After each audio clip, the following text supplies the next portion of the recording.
I haven't dressed for modesty, excuse me. Okay. Oh my God, people are still coming in. Hello, come sit, please. Come on in. Awesome. Welcome.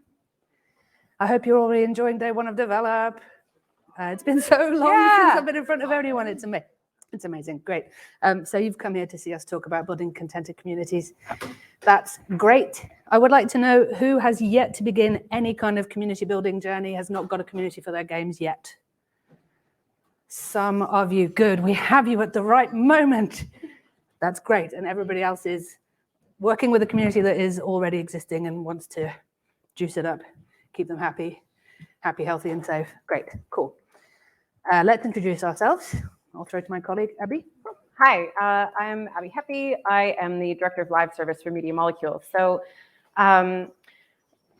explaining live service, basically, I look after all the teams that impact the direct-to-player experience. So that includes things like our comms and community team, our data and analytics team for UGC game like Dreams, which is the UGC platform that we support, our curation and editorial team, customer support. And so basically everybody that looks after our players and make sure that they have a great experience when they're playing.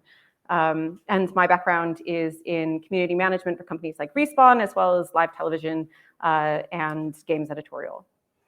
Awesome. Stevie? Hi, I'm Stevie. I started... Woo, yeah, no, let's go again. Hi, I'm Stevie. Woo! Loving it. I started in the industry in 2007 as one of the first few community developers on EVE Online, which is one of the biggest and first online communities in gaming. Yeah, CCP is at the back. And from there, I've worked on various titles like Guitar Hero Live, EVE Valkyrie, which was the first VR launch title for the Oculus Rift. So grew a VR community from scratch. And now I work at Feature Publishing, and we manage all of the different wonderful people that come to enjoy this hobby together online. So that's sites like PC Gamer, Edge. We did own Kotaku UK, but we don't anymore. Games Radar. We run the PC Gaming Show. We run the Future Game Show, and we were responsible for the reboot of Games Master, which I got to do a lot of casting on, which was wicked. So you just have to bring that one out. I have to, because it's the coolest thing I've ever done. So that's fair. Yeah. And I'm Hannah. I am from Better Games, where I'm communications director. My responsibilities include community, live events, social media. I'm a Jack or Jill of all trades. And I've been in the industry since 2014. So like the subtitle of this talk is, we've been doing this for ages and we're tired. Yeah. We're going to start at the beginning. With the way, at least when I suggested this talk for the three of us, the way that I begin building a community comes from a point of values, the values of our business at Better. To give an example value and how we enact that in our community spaces. At Better, we look to value the whole person, so the humanity of our player. That is, and not just our player, but our staff. So it's something that's very core to what we do. If you don't have business values that are set out in a kind of specific way, it's a conversation worth having as soon as you can, because then everybody is unified, working towards the same stuff. So we value the whole player, the whole person. To see that enacted in our spaces, you would look to things such as our Discord rules, and Discord is going to come up a bunch. One of our rules is around our Discord roles, excuse me. So in order to show how we value the whole person, one of the first things you see when you come into our Discord is the ability to select your own pronoun role. And we keep it very simple. There are lots of different kinds of pronouns and lots of developing language around that. But rather than trying to have a surface level of inclusivity by excluding a huge list of different pronouns, we try and keep it very simple and to the core of why someone would want to show their pronouns, which is so that people can talk about them with respect and respecting their humanity.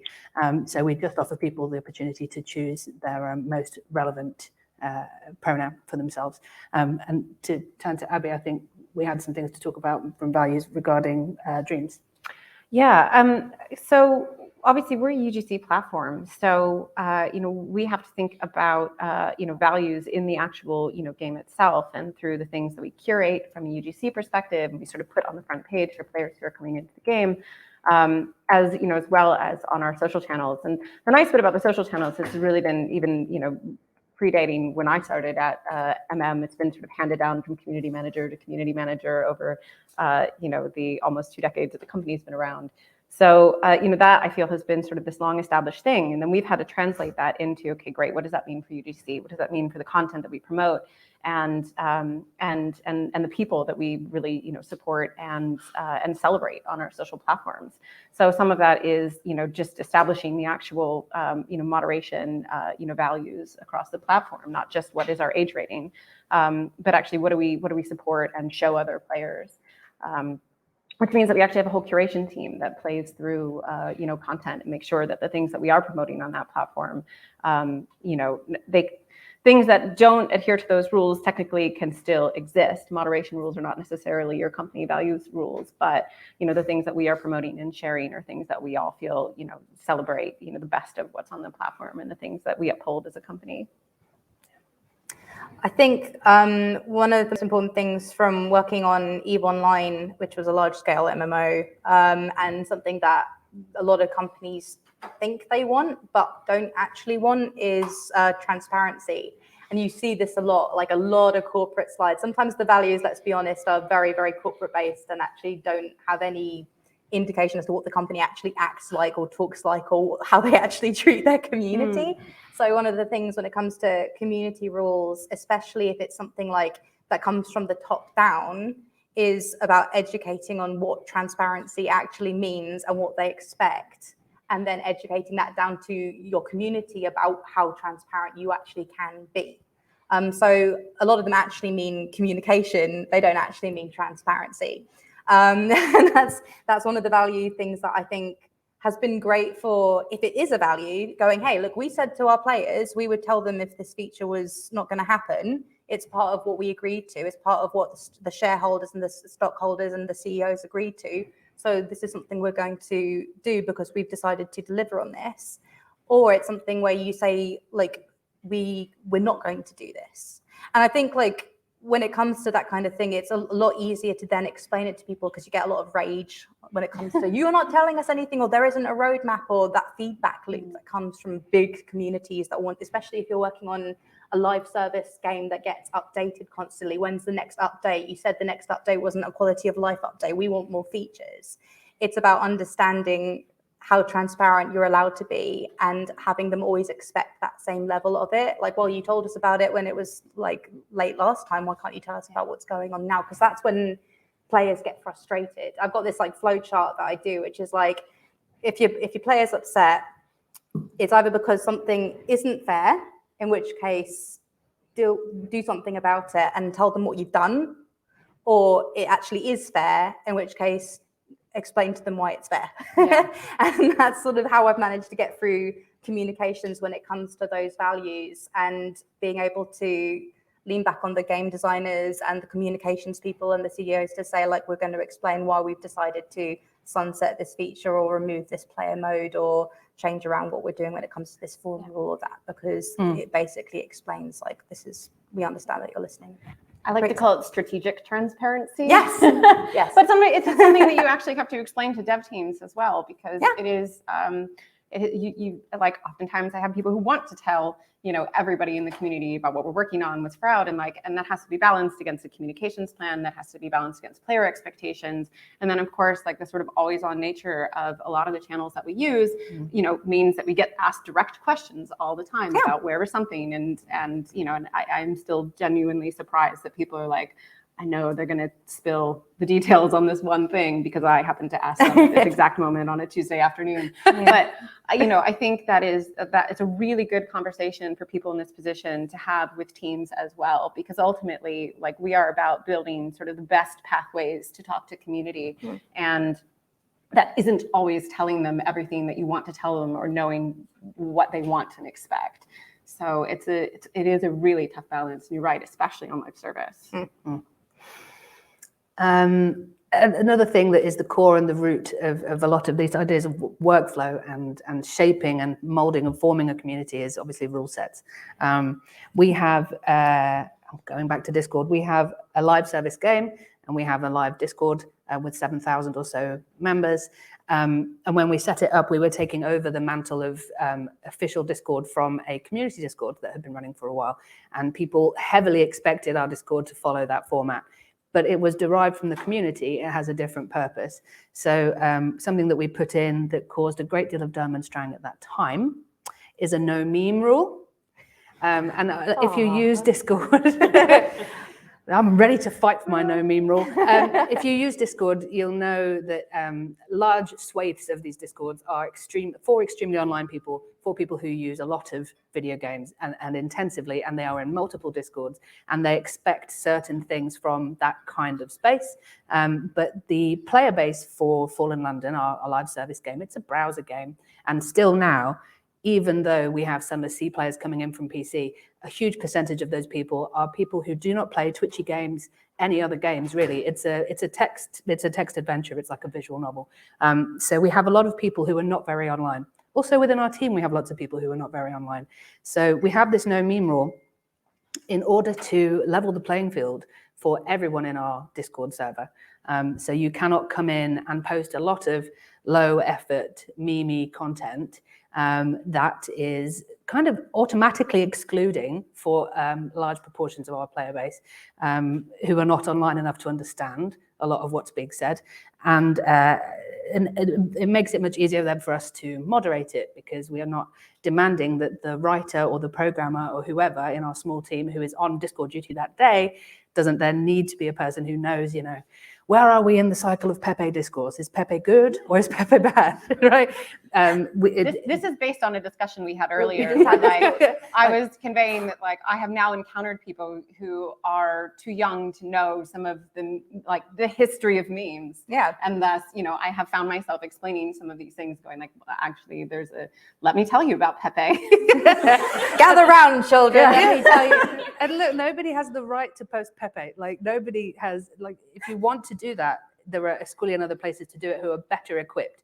An important part of community setup is knowing what you're equipped to be there for. Like, we can't adjudicate on a lot of memes. We have one exclusion to the memes rule, which is if it's a meme that is made about Fail Better products, understandable to people who play our products. It sounds dreadfully, but this is another thing about rules, is that we put in a very simple meme rule and we're immediately challenged on it. And over the period of about 6 months, revised our meme rule. So it actually, what is a meme? People keep asking me, and we keep refining the rule and making it more clear. But if you've made a meme that's about like a Fallen London character and everybody in the server can understand it, awesome. And what it led to when we set up the server was an immediate turn of conversation away to other stuff.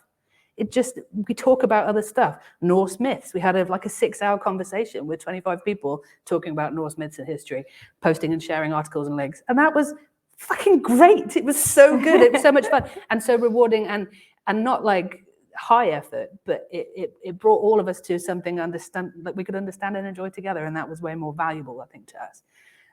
We were talking about dreams in the warm-up for this, and how your rules have developed as well around sexual content. Yeah, well, I mean, our rules apply, to moderation rules, and as a live platform, we do have, obviously we have an age rating, and we try to curate in the part of the game that we curate to our age rating. But to my earlier point, like that also, we want to make sure that also what we're putting in there are things that we generally like, uphold our values. But we also have to write very specific rules about what is and isn't allowed on the platform based on use cases that pop up from time to time, usually on the first day that I'm on vacation. You think I'm joking, but I am not. Which I then get to spend the next 8 hours talking to marketing, PR, legal, and talking about really specific things like, is it okay to have a nipple if it looks like it's marble? Or if that was the artist's intent, and actually discussing, okay, well, for American audiences, maybe their approach to nudity might be different than audiences in Europe. And if this is just stone and it looks like that, I mean, what is it made out of? It's all made out of dreams. It's all voxels, based. But sure, if we want to get into the specifics of it, I do think that the intention was that it was meant to look like marble. And so you end up having these really specific things, which then makes you dig into the intent behind some of those. And what we ultimately settled on when it came to that one is actually it's overly sexualized content. And that became one of the things that we've used to frame some of the the restrictions that we have on the platform. So yeah, that kind of really fun rulemaking. Nipple tolerance is different globally. Who knew? But it's part of establishing these things that are like people are contented and happy in a community when they understand what the boundaries are, when they understand where the edges are, and then they can just go ahead and create.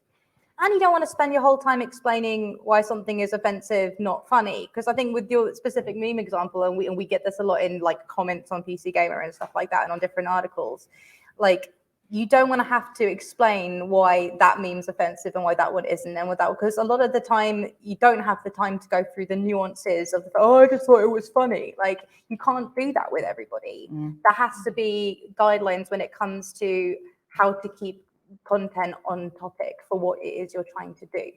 And I think that can be as specific as making areas specifically for, like, if you're going to have, you know, a technically off-topic area, it's saying this is for movie discussion, this is for gaming discussion, this is for board games. If you can, like, make these areas more specific about what you do and don't have in them, I think that the maturity level kind of goes up a little bit, and that's the thing. Coming to that, politics. Yeah. Because, so a lot of the community spaces for Feel Better Games have politics channels. We have a really engaged player base who care quite a lot about global stuff. But we have a specifically no politics rule, which is an interesting case because that is for us a fundamentally moderation-based decision. We are not equipped to moderate political debate. If we had a channel for political debate, it would be active 24 hours a day. And that is beyond our capabilities. Yeah. And we also are not aware of international geopolitical things that, you know, we couldn't possibly be aware of. We are very aware of our place as a small niche indie video game developer. When we say no politics, that's what we mean. On a lot of gaming community spaces, no politics means, oh, LGBTQIA identities are political. So that means they're not, you know, we're not going to have any gay shit in here because it's a not political space, which is obviously the opposite of our extremely soft, gentle, wonderful LGBTQIA community and staff. So we are able to kind of counteract this potential red flag for a lot of people who would be interested in our games by having things like the pronoun role being front and center, first thing you see when you sign up, to say welcome, to say, like, this is coming back to values, this is what we value. And if the political kind of rules and shaping that we've done stop people from arguing with each other, basically. Needless arguing is the bane of my life. It's needless, and you don't need to have these arguments a lot of the time. You can take it you can take it elsewhere largely, but also it doesn't create a space that's happy and welcoming for a lot of people, and that's where we want to be. We want to frame everything, form everything to create an environment that is as little stress as possible for us, because community people are only human. I'm not human. And like, we're not political. Like, we have like being a woman isn't political. My body is not political. It's amazing, but it's not political. So, and that's the point. We expect people not to antagonize others on our platform. You've come to read an article about your favorite video game. You haven't come to argue whether or not Princess Peach isn't being a good feminist because she's trapped in the castle and needs someone to, like. It's not what we're there for. You like, you laugh, but we've had these conversations. Yeah, anytime anybody uses an example that's specific, it's because they've seen it. Yeah, and we expect people not to antagonize others. It should be a break from going through the doom scroll, and I think a lot of escapist gaming should. If people are just validating themselves as a community and coming together for a shared interest, that's cool, like LGBTQIA groups and MMOs. Brilliant, no issue with that at all. But if people are literally coming to because I deal with a lot of comment bridges and comment sections, if people are coming there looking to start fights, or to get like a hit of endorphins from like the flight or fight rush of an argument, that's not going to happen. And it destabilizes the space. It destabilizes the community. And so many of those arguments are either to prove how good you are at arguments. Oh, that's a straw man sort of debate, or it's to basically have the fight and like, that's not relevant to the conversation. It's not relevant to the piece of gaming you're there to discuss. And it just destabilizes everything. And mostly, like you said, we're just not the place for it. So you don't order fish from DFS, right? And if you know, like, hear me out, because if you go to DFS and you're like, give me some fish, And they're like, we don't sell fish. And then someone else is like, a kebab is better. How dare you? Like, my mum was killed by a fish. And they're like, you don't know me. You can't tell me what kebab I'm allowed to have. And the DFS staff are there literally going, we don't sell fish. This isn't what we're here to, like, we can give you a good quality sofa. We're not here to sell fish. This is a furniture shop. This is a furniture shop. And that's what no politics means. It's keeping deeply unmanageable conversation out of spaces where people aren't equipped either with the verbiage or the maturity level to have a nuanced conversation about that thing. And you can argue the hell about someone's point and agree with it and still say to them, this is a DFS. You Put it in your rules. You need to go elsewhere. Push people out when they try repeatedly to engage in it. Yeah, it speaks a lot to the first 2 points about rules and values, which is, those need to be firmly established so then you can have the conversation with people like, why can't I do this? Well, you are breaking probably 3 of those rules and values by, either treating someone, unkindly or unfairly in this conversation. Yeah, it never goes well. Yeah. Rule 1 in our server is be kind. Yeah. Goes a long way, that one. Everything we're talking about is about shaping and forming, and boundaries is a big part of that. And Fell Better strictly only has one community person, that's me. A number of us are in our various spaces, but we are really clear as to what boundaries we will accept for incoming behavior and outgoing behavior. For example, we have in all of our community and support response literature, the fact that we work basically 9 to 5 during UK hours. The majority of our player base is in the States. So everyone is aware that if you send in a support ticket on a Friday after UK hours, you will not get a response until Monday. There is no emergency pretty much that would get me to the screen on a Saturday. Likewise, boundaries are equally applicable in terms of developer player behavior, with the developer being the person taking the action. So, for example, there's no particular reason, unless there has been a moderation infraction, for a developer to be DMing with a member of their community. And we live in a parasocial age, and we live in an age where you have to be extremely conscious of power differentials between a team who make a game that might be something that people play every single day. Fallen London is a game that people have played every day for 13 years. A number of people who I know now, but there's knowing then that they have respect for you and that they're so excited to talk to you, that is extremely powerful. Yeah. So there is no specific reason why I would be DMing with someone in a way that is not also transparent in the way somehow to the team. Like our support tickets are all in a shared Slack channel. We see everything. Everything is transparent, unless someone's broken a rule, in which case it is appropriate to take them to one side. Like digitally, virtually. Yeah, it's a little bit different for us. Although, I will say that one of the things that we talk about, especially when we do social media training for the studio, is to say, treat your private messages with people as if they're public. And I don't mean with community members. It's just that we live in a digital age where all of these things are, I wouldn't expect our community team to think that a conversation that they were having with someone in a private channel was necessarily going to remain private. And I think that's important for people to recognize. We do it because one of the things when we're talking about boundaries is actually when we use community content, we get consent. And so, we will reach out to people, we will talk to them, we will look for consent on things if we're using them in marketing materials. For something where we're letting them submit, we will do that in a form and not have that as part of, but sometimes be like, hey, this is really cool, we'd like to use this, can we use this?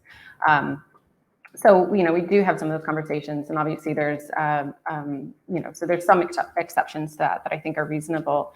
But when we talk about boundaries, a lot of it is setting it for our teams. And so similarly, we ask, our team signs off on Friday and signs back in on Monday to let people know that they're available. And it is probably the thing that I really, really wish that I had known when I started doing community management, because when I started in community management, I had zero boundaries between myself and the job, because I think anybody in this, will realize that it's on your phone, it's in your hand constantly.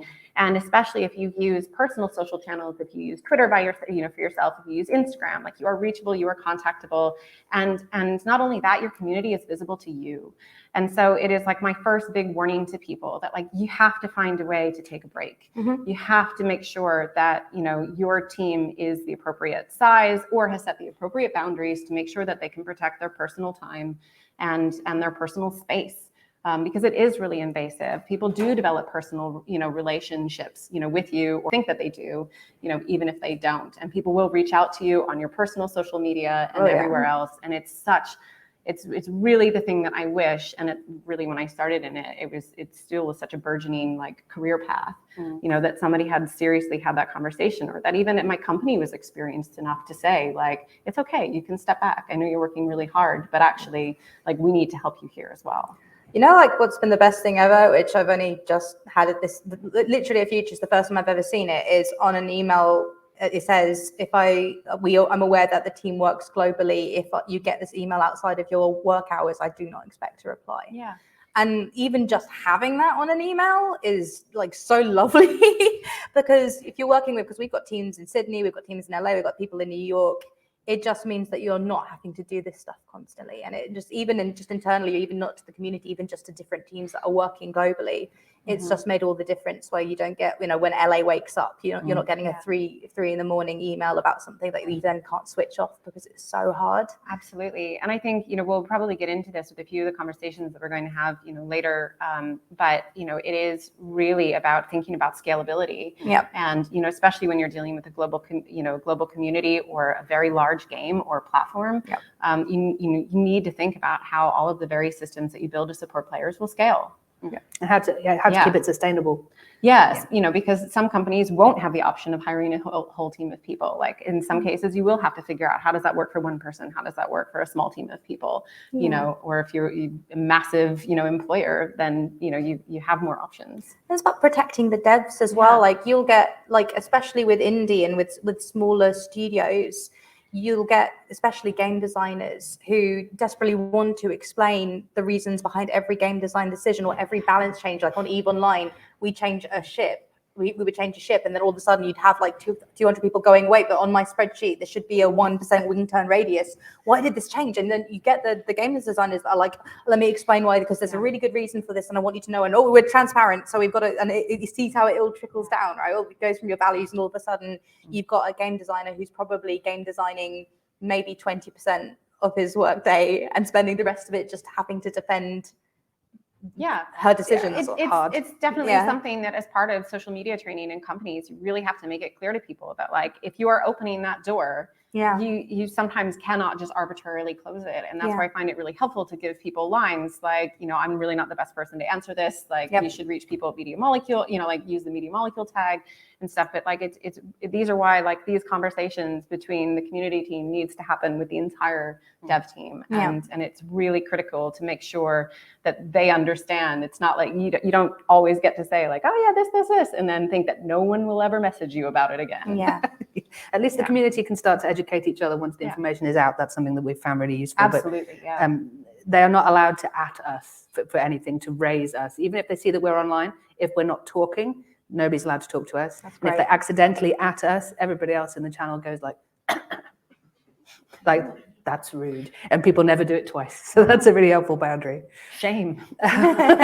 Just shaming each other. We don't have a bell though. So you're starting to create a community, or you have one, and you have it on multiple platforms. I want to run through really quickly which ones Failbetter has. We have killed Facebook. If you don't have one, don't start one.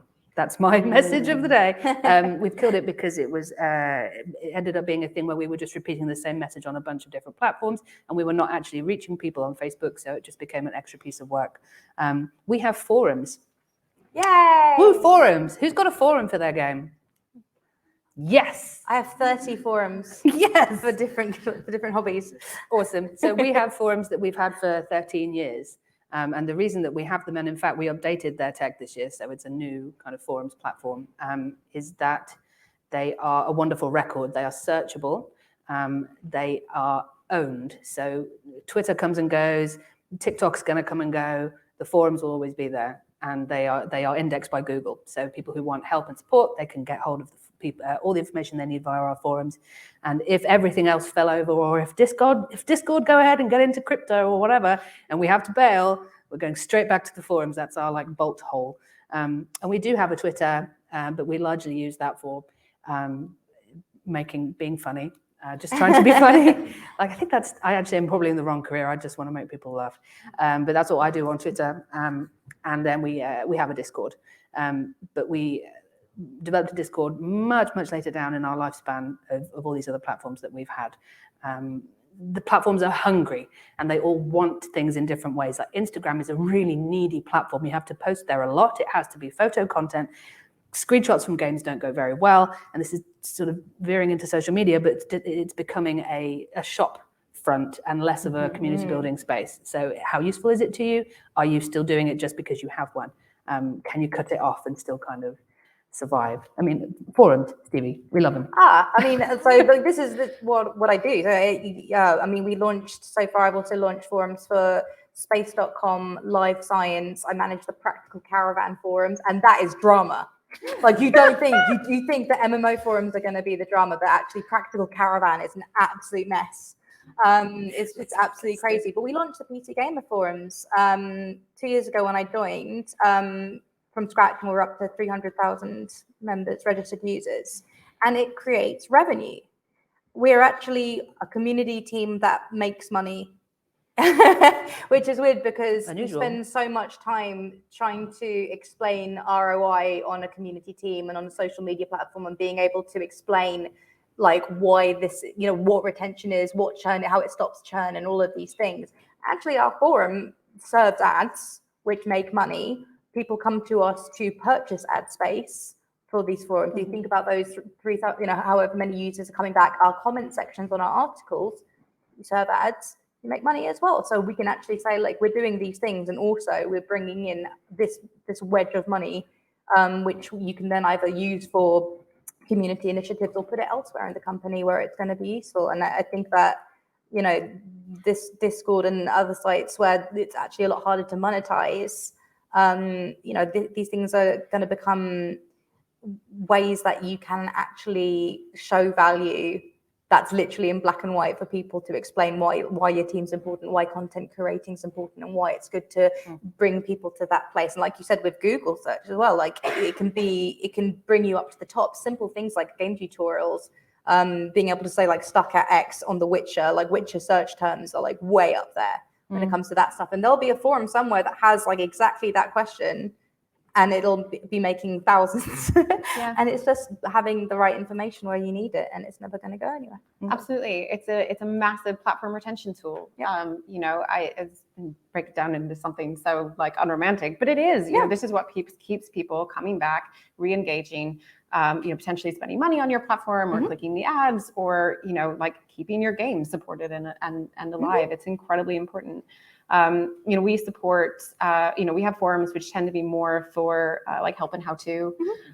You know, it's really about connecting to the platform that you know is a good platform for your audience. So for example, Twitter is great for us because we have a UGC platform and people love to share. So things like, you know, Instagram, Twitter, we really over-index on engagement and, you know, and meeting our community there, which is great. We've been doing a lot of TikTok this year, which has been really interesting for me because it's incredible. Like, as you grow in this industry, and like I've been doing this for like 16 years, and I'm like, I actually don't know the first thing about how to be successful on that platform. But you know, but we have someone on our team who does, and Holly is amazing and makes incredible content for it, and it's super funny, and I totally get it now. But, you know, we can have a lot of fun with that one because we're a UGC game. So we can constantly, you know, like and where other games can't always be a content furnace, like we actually really can and do some really things and hop on trends very quickly and be, you know, very live in that capacity. But that brings me to Discord, which is one we don't have because it terrifies me. They're the always on nature of it, and the conversations that are able to happen like long after our team is off the platform, asleep. And actually, I think the amount of work that would take to actually dedicate people to that platform, you know, to either engage people or guide conversations or moderate, really scares me because it doesn't feel as scalable, you know, when I think about like the other platforms that we support, and it feels very risky. And that might just be me, but like I've seen people use it very successfully for community building as well. It's been really, there you go, Discord. It's been extremely frightening for us because, as I said, we took over our Discord from a community server that was extremely well populated. For a while, we kind of had one toe in, and they were our official server. And then we realized that we actually wanted more control. But in talking about this, and from all of our perspectives, what we've realized is that the community scale troubles or issues or challenges happen really quickly. Like scale is relative. It's a relative term. And as soon as you turn on a Discord, if you have, as we both do, a live service game, that it's going to fill with conversation immediately. And if it's our 7,000 member Discord or your tremendously huge user base all coming into one space at once, the troubles begin at 5 people, and not, it's not something that you can put off until you have a really, really big community. If there's something for them to talk about, they're in there all the time. It is a 24-hour thing. At Fellbetter, we have staff members, and we also have we call them auditors of public decency. It's an in-game thing. I love that. But the auditors they're not granted moderation powers. They can just do mutes, and they can slow down conversations. And that's where the kind of line is if 5 people or 2 people even are talking about something that is off topic, inappropriate, breaks a rule, that is the point at which you need action. It doesn't matter if there are 25 people in the channel or 500 people watching. It's the conversation that can come from 2 people. So the kind of watchword is that once you have a Discord, you have to know what you're going to do about these things before you even turn it on. And once you turn it on, if you have a live service game, if there are things for people to be talking about all the time, as we do have, then it's like trying to kind of corral a rolling river, or like a massive waterfall of stuff like this. Do you have very different users between your forums and your Discord, or do they tend to be the same group that go to both? There is a subsection that kind of cross over in the middle, but the Discord people can't be asked with forums, and the forums people think Discord's very newfangled and exactly the same. They can't get what they need from Discord. They just want to search for the guide that they know that a community member made 5 years ago that's still accurate. That's what and they're quieter. But the forums, I'd say, were probably the hardcore, like golden cohort from our first few years. And now on our brand new website, every comment section is a forum. So it's a similar thing to how you have things set up. So every time we do a blog, people have to sign up to the community space, which has vastly reduced the amount of bullshit drive-by blog comments I had to moderate. Yay. This is it. What we're trying to do is cut off all the shit and leave a middle piece that you can live with, and moderate, love, grow without getting sad. Yeah. Amen. Talking about which, moderation. Yay. I ban with impunity, and I just don't care. I don't care anymore. Ban them. Ban them. I'm done. I used to really worry about upsetting someone. No more. I'm done with it. Like, why do you have to give a racist 3 strikes before you get them the fuck out your forum? Just go. Done. No. You don't need to argue with them. You don't need to like fuck that. And also free speech. Oh my who has that? Who's had that one? Oh, it's free speech. Free speech. Have you noticed that the people that only care about free speech are the racists? Oh, my free speech. I want to be racist. I'm free speech. It's like, are you kidding me? Number one, right? Your forums and your social platforms and your EULA belong to you as a company, right? You're not Congress. You're not Hyde Park, right? You own it. It's not about free speech. It's about what you've decided is appropriate for your platform. Yeah. So it doesn't matter if they've got a well thought out argument for why, like, I need to go make them a sandwich or whatever it is. Literally doesn't apply here. Gone. Yeah. And you can and they've agreed to it. If they've signed up, or if they have a username, or if they've signed up with an email, they have agreed to the terms that you set by for your community. So gone. I don't need to argue with somebody for like 8 emails about the fact that they need to read a book. There is no arguing with them. No, done. No. And you have a whole raft of moderation challenges that are complex. Yeah, and I mean, we're very lucky because when it comes to platform moderation, we work with Sony's safety and moderation teams who are really incredible, and we work with them really closely to make sure that we're like the example I gave earlier, that we're adapting our rules, based on cases that are really coming through. But one of the things that we did that's very different, and I think we're the only game on Sony's platform that does this, is we have an appeals system.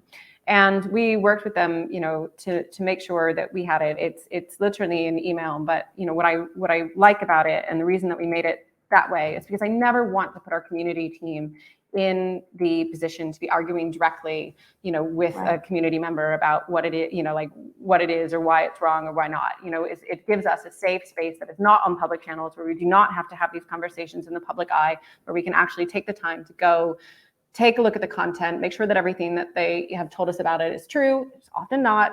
and actually have that conversation with safety and moderation teams before we, say anything back to the user, which then we can again create that distance so that it isn't our team making those decisions. They can't get in, people can't get in arguments. There's point to getting in arguments with them about it, and we can maintain that sort of distance from it, because I don't want to put anybody in the position to be, having to argue about some of the very, very specific things that get moderated. Oh, I don't know why you moderated my content, and you look at it, it's just penis. Yeah, I mean, I do find that oftentimes the way that people portray what they've actually been moderated for is not accurate. Yeah, or it's their brother was on their account and they didn't actually say it, and they love the community loads, but it was their brother that made the point. Yeah.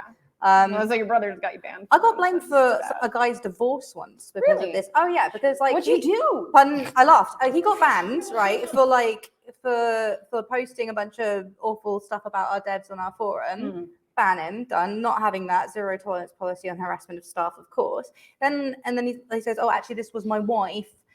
She's jealous of how much I love your game, so she's gone into my account, onto the forums to say all this stuff to drive a wedge between me and the company.